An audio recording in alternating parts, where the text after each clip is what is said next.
Chapter 10 की आज हमने एक्सरसाइज करनी है और चैप्टर 10 की एक्सरसाइज में से हम वो क्वेश्चन करेंगे जो सिलेबस में इंक्लूड है। ठीक है। तो सबसे पहले हम फर्स्ट एमसीक्यूज देख लेते हैं। फर्स्ट एमसीक्यूज में आपको क्या कह रहे हैं? फर्स्ट एमसीक्यूज में आपको कह रहे हैं a current is flowing towards north. Current north की तरफ जा रहा है along a power line. The direction of the magnetic field और the field is directed toward. Magnetic field किस तरफ जा रहा होगा? ठीक है। और इसको हम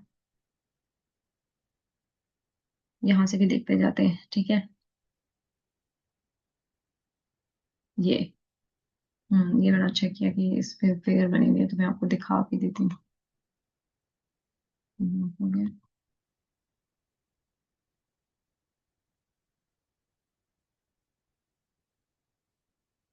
हम्म। अच्छा, इसका जो आंसर है ना, जो आपके पास फर्स्ट एमसीक्यूज इंक्लूडेड है और उसका आंसर आपके पास होगा, आपके पास ईस्ट। ठीक है। और ये राइट हैंड रूल एक्चुअली हम लगाएंगे इस पे और हम देखेंगे कि आपके पास हो क्या रहा है। राइट हैंड रूल हमें ये कहेगा कि थंब पॉइंट डायरेक्शन आपके पास करंट की होगी और फिंगर की डायरेक्शन आपके पास किसकी होगी? फील्ड की डायरेक्शन होगी। लेकिन इसकी एक्सप्लेनेशन यहाँ से भी हम देख लेते हैं कि आपके पास क्या कह रहे हैं। राइट हैंड रूल क्या कहता है? If you point your thumb in the direction of the current, thumb direction कर रहे हैं करंट का। ठीक है। और यहाँ पे हम ये चीज भी बता देते हैं कि ये जो आपका पास होता है ना, ये नॉर्थ होता है हमेशा।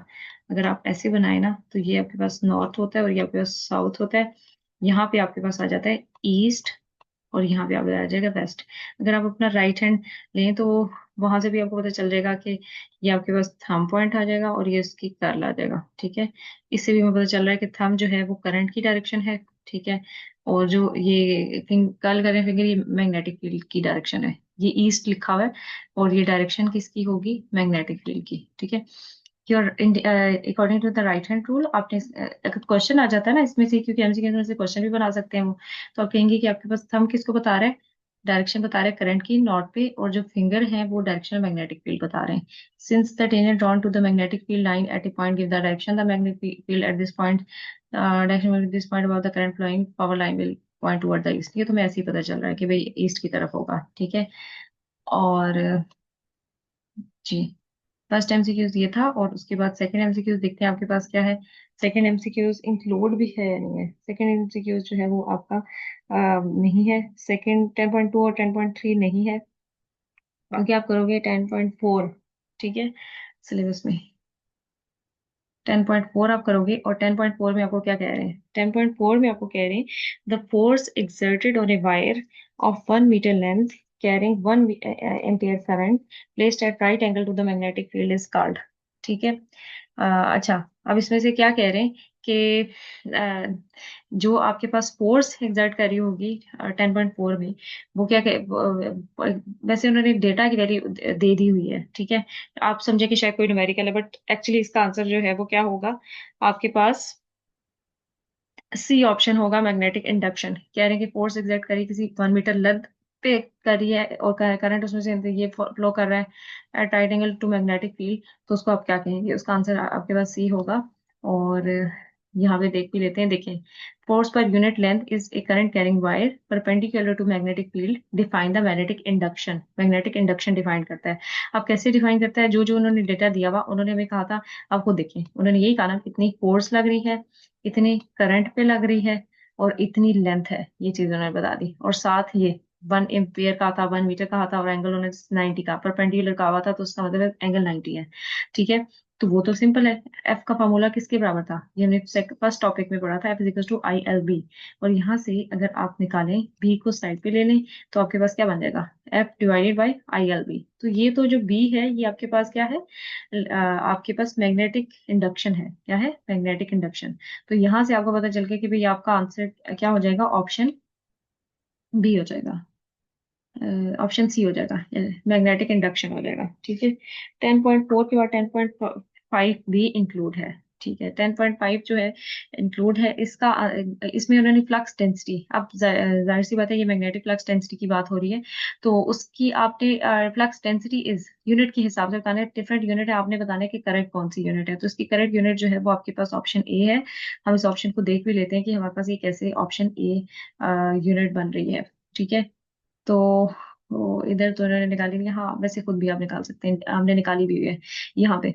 देखें, मैग्नेटिक इंडक्शन की यूनिट उन्होंने बताई है ना, क्या कहा उन्होंने, फ्लक्स डेंसिटी की, या उसकी आपके पास क्या आ रही है, तो आप खुद बताएं कि आपके पास क्या होगी, न्यूटन, और एम्पेयर भी नीचे आ रहा है और मीटर भी नीचे आ रहा है, तो यहाँ पे आपके पास यूनिट क्या बन जाएगी, Newton per ampere per metre, ठीक है, ये आ रहा होगा, तो इसकी आपकी इसकी यूनिट बन जाएगी, फ्लक्स डेंसिटी की यूनिट, ठीक है, मैग्नेटिक फ्लक्स डेंसिटी यानी मैग्नेटिक इंडक्शन की यूनिट आपके पास क्या बन रही है, ये बन रही है, ठीक हो गया।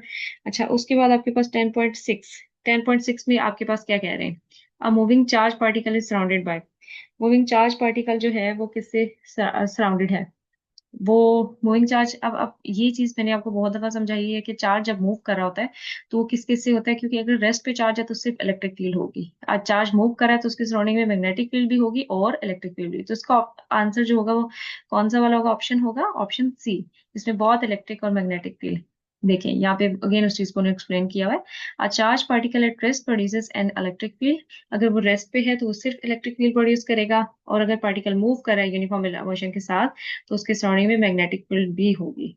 देन द पार्टिकल एक्सेलेट्स, और जब पार्टिकल क्या करेगा, एक्सेलेट करेगा, ठीक है, तो तब आपके पास क्या करेगा, बहुत इलेक्ट्रिक एंड मैग्नेटिक फील्ड आ जाएगा, तो ये चीज अभी वही जो मैंने आपको बताई वो आपको बता रहे हैं। 10.6 के बाद 10.7 भी इंक्लूड है, 10.7 में आपने बताना है कि आपके पास magnetic force on charge moving parallel to the magnetic field with velocity v, अगर आपके पास कोई चार्ज मूव कर रहा है और उसके पैरेलल में मैग्नेटिक फील्ड है, तो वेलोसिटी और मैग्नेटिक फील्ड पैरेलल में है, तो आपके पास आंसर क्या होगा, ऑप्शन, इसका ऑप्शन होगा आपके पास सी ऑप्शन, और सी ऑप्शन क्यों होगा वो भी हम देख लेते हैं, क्योंकि आप देखो पैरेलल का मतलब है एंगल क्या होगा, zero, F is equal to Q B sine theta, अगर आपको याद हो तो एक फॉर्मूला हमारे पास ये भी था, उसमें आप क्यू भी, अब वी और बी के बीच में आपने एंगल देखना है जो कि पैरेलल है, तो पैरेलल होने की वजह से, पैरेलल होने का मतलब है कि आपके पास अभी मैग्नेटिक फील्ड और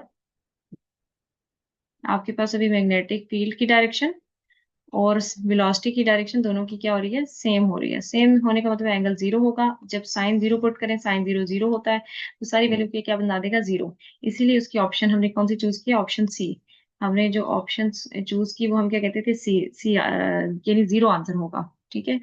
अच्छा, और उसके बाद 10.8, 10.8 में आपको बता रहे हैं कि आपके पास जो है ये यूनिट है, ये किस चीज की यूनिट है, ठीक है, अब हमें इस चीज का पता है कि ये किस चीज की यूनिट है, बताएं किसके बराबर है, ये आपके पास आ जाती है टेस्ला की यूनिट है, ठीक है, टेस्ला की यूनिट है क्योंकि बी की यूनिट है ना, अभी हमने खुद थोड़ी देर पहले फाइंड की थी, एंड आपके पास किसकी यूनिट थी, न्यूटन पर एम्पियर पर मीटर, आपके पास टेस्ला की यूनिट है, कूलम की हो नहीं सकती, कूलम क्योंकि चार्ज की यूनिट, ये वेबर टोटल फ्लक्स होता है, फ्लक्स डेंसिटी नहीं होता, ठीक है, तो ये आपके पास बी की यूनिट है, टेस्ला की यूनिट है, इसकी भी एक्सप्लेन, चले हाँ इसको क्या ही एक्सप्लेन करते हैं।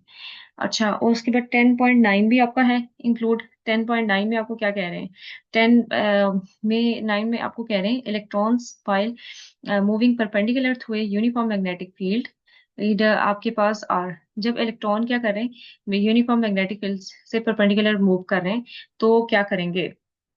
अच्छा, इसका आंसर जो होगा ना 10.9 का, इसका होगा, सी ऑप्शन होगा, रिफ्लेक्टेड अलोंग सर्कुलर पाथ, ठीक है, क्यों होगा इसको हम एक्सप्लेन कर लेते हैं, ये देखिए आपके पास, ये आपके पास क्या है, जो क्रॉस लगे हुए हैं, इसका मतलब है magnetic field into the page है, ठीक है, और electrons moving perpendicular to uniform magnetic field, वो हर जगह पे मैग्नेटिक फील्ड आपके पास ऐसे इनसाइड की तरफ है और उससे परपेंडिकुलर में है, और मूव कर है, और मैग्नेटिक फोर्स या मैग्नेटिक फील्ड जो होती है वो क्या होती है, उसका काम होता है डिफ्लेक्टिंग फोर्स होती है, वो डिफ्लेक्ट करेगी उनके पाथ को, तो उनके पाथ को क्या कर देगी, सर्कुलर में, किस में कर देगी, सर्कुलर में, और इसीलिए वो सर्कुलर पाथ में मूव करे होंगे, ठीक है।